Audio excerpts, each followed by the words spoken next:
Por favor, nos ajude deixando seu gostei no vídeo.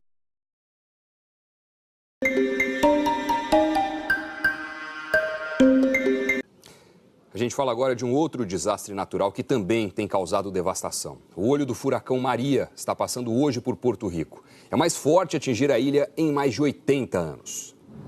O furacão Maria chegou a Porto Rico com ventos de 250 km por hora.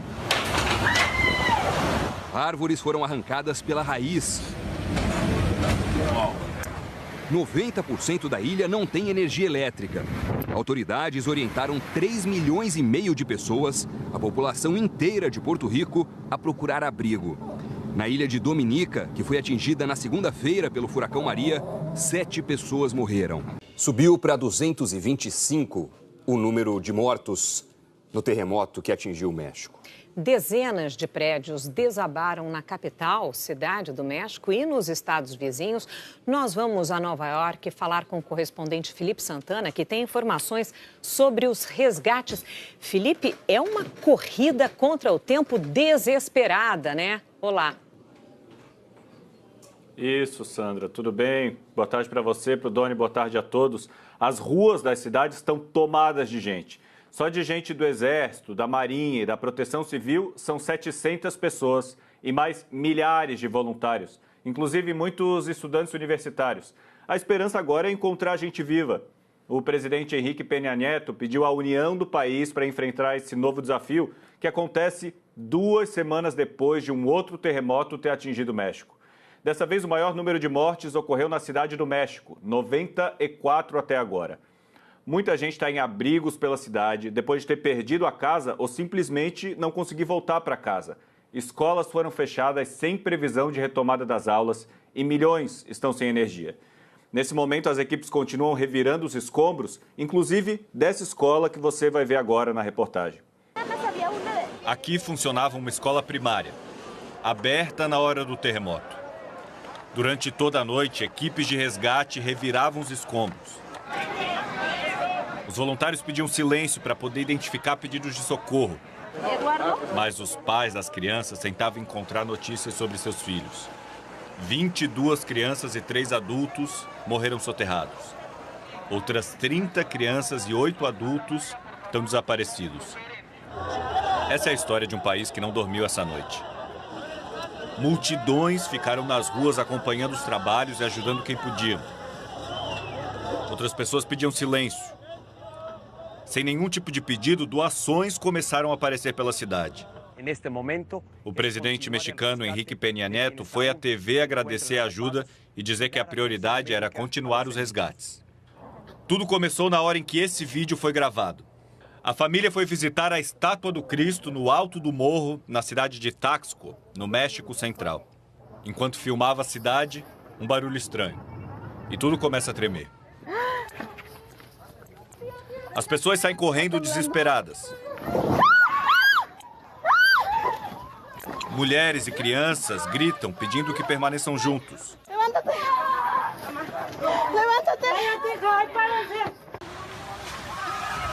No mesmo momento, a fachada desse prédio vem abaixo na cidade do México.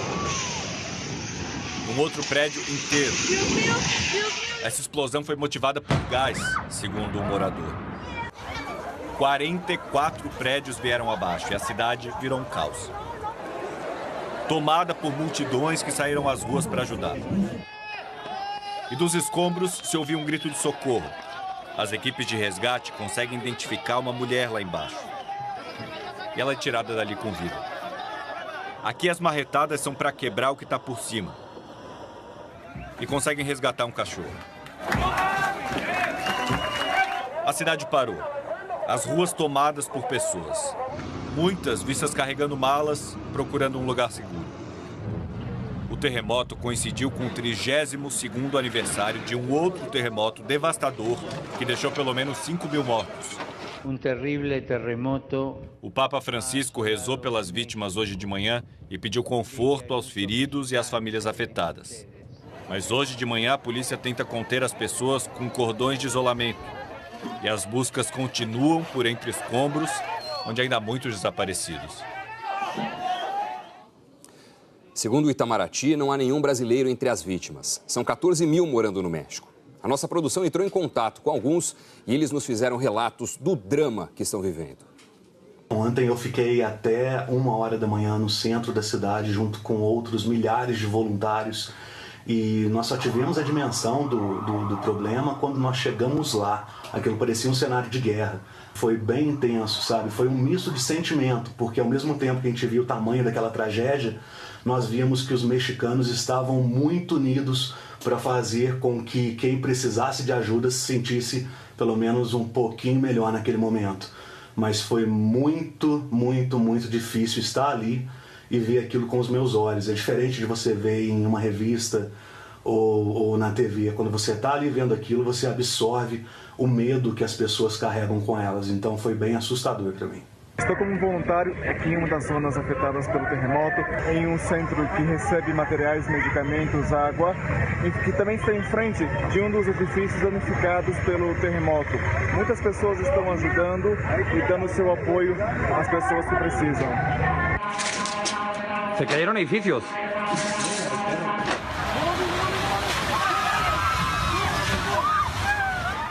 Eu moro aqui na Cidade do México, vamos completar aqui minha família já há 5 anos agora em janeiro, né? E já passamos por alguns terremotos aqui, mas o de ontem foi muito assustador, foi bem difícil. Eu estava em casa com a minha ajudante e quando começou o piso a pular, nem foi a balançar o prédio. Moro no último andar, são 15 andares e uma total sensação de impotência. Balançou muito, minha estante caiu com todos os enfeites, quebraram algumas coisas aqui em casa. Foi quase impossível conseguir se manter de pé, sem cair. Foi bem assustador. Desesperador, né? A repórter Graziela Azevedo mostra agora por que o México sofre com os terremotos. Primeiro o susto do tremor e logo depois as consequências, a tragédia. A escola na Cidade do México era assim. Virou escombros que mataram 25 pessoas. 22 eram crianças. 30 alunos e funcionários ainda estão desaparecidos. Enquanto os mexicanos socorrem feridos e contam as vítimas, especialistas em centros como o da Universidade de São Paulo analisam o que aconteceu. O gráfico mostra que logo depois de sacudir o México, os efeitos do tremor já eram registrados pelas estações sismológicas aqui do Brasil. O sensor está lá quietinho, 10 minutos depois começam a chegar umas amplitudes violentas. O México fica num dos chamados cinturões de fogo. Nesses locais, os blocos sólidos que sustentam os oceanos e continentes, as chamadas placas tectônicas, se encontram, se atritam, e isso vai gerando tensões liberadas em forma de tremores. Todos os países que estão nas bordas de placas, eles convivem com o grande problema do terremoto, diferente daqui do Brasil. Apesar de todo o avanço da ciência e da tecnologia, ainda é impossível prever quando e exatamente em que ponto das áreas de risco o próximo tremor vai acontecer. O fato do terremoto de ontem no México ter acontecido exatamente no mesmo dia e mês daquele de 32 anos atrás foi apenas uma terrível e muito infeliz coincidência. Para a ciência ou para o meio científico é apenas uma coincidência. Dessa vez, o terremoto de magnitude 7,1 foi no continente mais perto da superfície, a cerca de 50 quilômetros de profundidade, o que provoca mais danos. Além disso, a Cidade do México continua no mesmo lugar, em cima de um grande lago aterrado. No terremoto que aconteceu há 32 anos atrás, ele aconteceu mais ou menos, acho que uns 400 quilômetros a oeste desse de ontem, de 7,1. Naquela oportunidade foram mais de 10 mil mortos. Os maiores estragos foram na região de onde havia sido um lago. E nesse de ontem, acho que a gente teve acho que mais ou menos uma mesma coisa, né? Novas técnicas de construção e treinamentos de fuga diminuem o número de vítimas, mas o México tem como destino conviver com o perigo. Vamos ver então a previsão do tempo para todo o Brasil. A Eliana Marques já está aqui com a gente. Eliana, boa tarde. Boa tarde para vocês, boa tarde a todos. Pois é, hoje a gente tem mais uma tarde bem seca em grande parte de Mato Grosso e também do Brasil. As imagens de satélite mostram pouquíssimas nuvens de chuva, só esses pontinhos aqui, olha, no Pará, também no Amazonas, aqui em parte de Roraima. E está quente, bem quente. Nesse momento a gente tem 29 graus de temperatura lá em Porto Alegre, aqui em São Paulo 27, no Rio 31, em Belo Horizonte 36 graus, já faz 39 em Cuiabá e a temperatura vai subir ainda mais. Olha só, em Cuiabá podemos registrar hoje 40 graus, Palmas 41, Teresina 38 e Vitória e Florianópolis aqui mais fresquinhas, né? Se é que a gente pode falar assim, com máxima de 26 graus. Repeteco da pergunta de ontem. Chuva. Pois é, repeteco da resposta de ontem. Pouquíssimas áreas, uma delas é aqui região norte, olha essa parte em verde, Amapá, Roraima, grande parte do Amazonas, Pará. Pode sobrar chuva hoje aqui, olha, para o oeste do Tocantins, para o leste de Mato Grosso, para grande parte de Goiás, inclusive. Aí, norte do Maranhão, regiões próximas do litoral, já é uma chuva mais fraca. Segue também essa chuva mais fraca e passageira no litoral do Nordeste, podendo pegar até o litoral do Espírito Santo de novo, mais à noite, né? Agora, grande parte do Brasil, mapa amarelo, tempo bem firme, bem seco, com muito sol. Brasília e Goiânia, então, podem ver chuva hoje. Podem ver chuva. Notícia boa. Ótima notícia. Brasília já está há 4 meses, né, sem chuva. Hoje à tarde pode voltar a chover por lá. Olha, amanhã e sexta-feira também. Vejam, né, que essa chuva vai enfraquecendo. Hoje 8 milímetros, amanhã 4, sexta-feira também 4 milímetros. Isso aqui é pouca chuva, né? É um alívio na secura. Não resolve o problema dos reservatórios que estão secando por lá. Em Goiânia, a mesma situação. Pode chover entre hoje e sexta-feira. Amanhã menos, depois vai aumentando essa chuva, né? Mas é uma chuva também que vem melhorar a qualidade do ar. Não vai ficar tão seco. Nada que resolva também a estiagem prolongada lá em Goiânia. Agora, é importante falar que já é uma mudança, né? Começa a acontecer porque o inverno tá falando tchau, né? Sexta-feira começa a primavera e a primavera é uma estação que promete mais chuva lá para o centro-oeste do país. A gente vai falar disso aqui amanhã e sexta-feira. Sexta-feira começa a primavera às 5h02. Adoro essa precisão. Exatamente, horário de Brasília, né? Perfeito. E a primavera começa aqui no hemisfério sul, lá no hemisfério norte, é o contrário, é o outono. Ok, obrigada. Até amanhã. Valeu, Eliana. Até amanhã. Tchau, tchau. Itamaraty, não há nenhum brasileiro entre as vítimas. São 14 mil morando no México. A nossa produção entrou em contato com alguns e eles nos fizeram relatos do drama que estão vivendo. Ontem eu fiquei até 1h da manhã no centro da cidade, junto com outros milhares de voluntários. E nós só tivemos a dimensão do problema quando nós chegamos lá. Aquilo parecia um cenário de guerra. Foi bem intenso, sabe? Foi um misto de sentimento, porque ao mesmo tempo que a gente viu o tamanho daquela tragédia, nós víamos que os mexicanos estavam muito unidos para fazer com que quem precisasse de ajuda se sentisse pelo menos um pouquinho melhor naquele momento. Mas foi muito, muito, muito difícil estar ali e ver aquilo com os meus olhos. É diferente de você ver em uma revista ou na TV. Quando você está ali vendo aquilo, você absorve o medo que as pessoas carregam com elas. Então foi bem assustador para mim.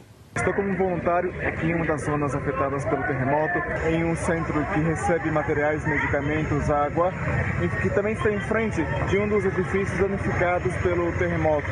Muitas pessoas estão ajudando e dando seu apoio às pessoas que precisam. Se cayeron edificios.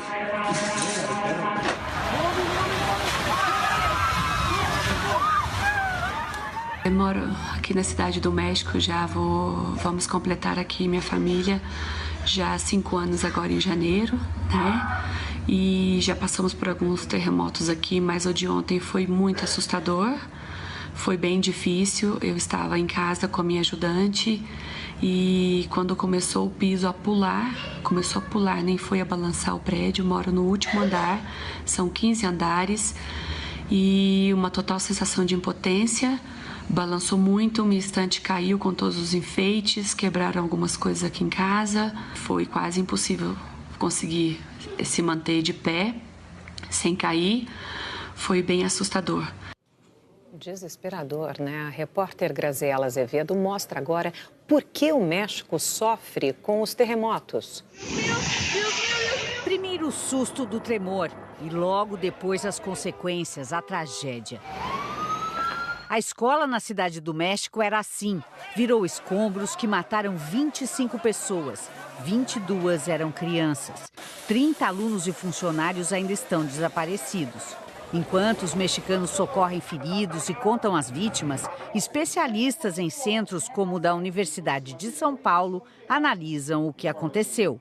O gráfico mostra que logo depois de sacudir o México, os efeitos do tremor já eram registrados pelas estações sismológicas aqui do Brasil. O sensor está lá quietinho, 10 minutos depois começam a chegar umas amplitudes violentas. O México fica num dos chamados... A repórter Graziela Azevedo mostra agora por que o México sofre com os terremotos. Primeiro o susto do tremor e logo depois as consequências, a tragédia. A escola na Cidade do México era assim. Virou escombros que mataram 25 pessoas. 22 eram crianças. 30 alunos e funcionários ainda estão desaparecidos. Enquanto os mexicanos socorrem feridos e contam as vítimas, especialistas em centros como o da Universidade de São Paulo analisam o que aconteceu. O gráfico mostra que logo depois de sacudir o México, os efeitos do tremor já eram registrados pelas estações sismológicas aqui do Brasil. O sensor está lá quietinho, 10 minutos depois começam a chegar umas amplitudes violentas. O México fica num dos chamados cinturões de fogo. Nesses locais, os blocos sólidos que sustentam os oceanos e continentes, as chamadas placas tectônicas, se encontram, se atritam, e isso vai gerando tensões liberadas em forma de tremores. Todos os países que estão nas bordas de placas, eles convivem com o grande problema do terremoto, diferente daqui do Brasil. Apesar de todo o avanço da ciência e da tecnologia, ainda é impossível prever quando e exatamente em que ponto das áreas de risco o próximo tremor vai acontecer.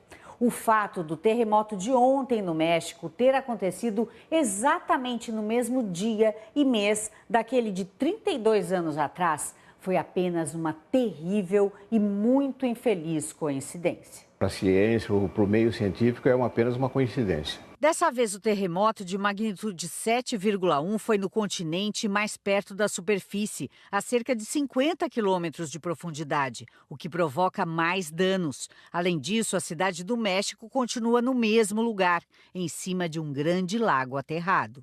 No terremoto que aconteceu há 32 anos atrás, ele aconteceu mais ou menos, acho que uns 400 quilômetros a oeste desse de ontem, de 7,1. Naquela oportunidade foram mais de 10 mil mortos. Os maiores estragos foram na região onde havia sido um lago. E nesse de ontem, acho que a gente teve acho que mais ou menos uma mesma coisa, né? Novas técnicas de construção e treinamentos de fuga diminuem o número de vítimas, mas o México tem como destino conviver com o perigo.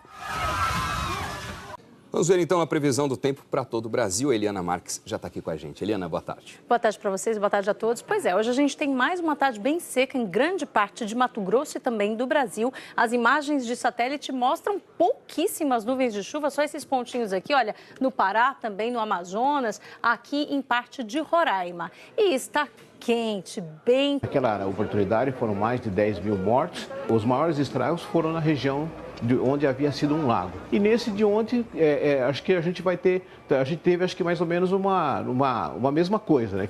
Novas técnicas de construção e treinamentos de fuga diminuem o número de vítimas, mas o México tem como destino conviver com o perigo.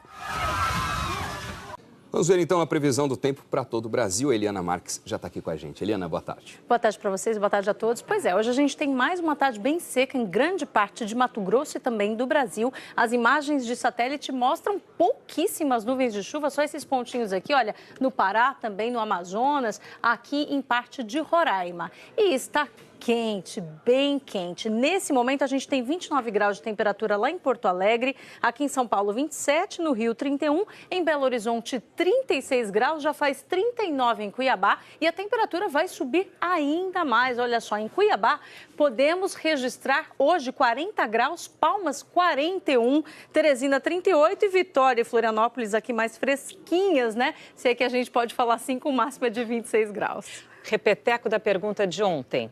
Chuva. Pois é, repeteco da resposta de ontem. Pouquíssimas áreas, uma delas é aqui, região norte. Olha, essa parte em verde, Amapá, Roraima, grande parte do Amazonas, Pará. Pode sobrar chuva hoje aqui, olha, para o oeste do Tocantins, para o leste de Mato Grosso, para grande parte de Goiás, inclusive.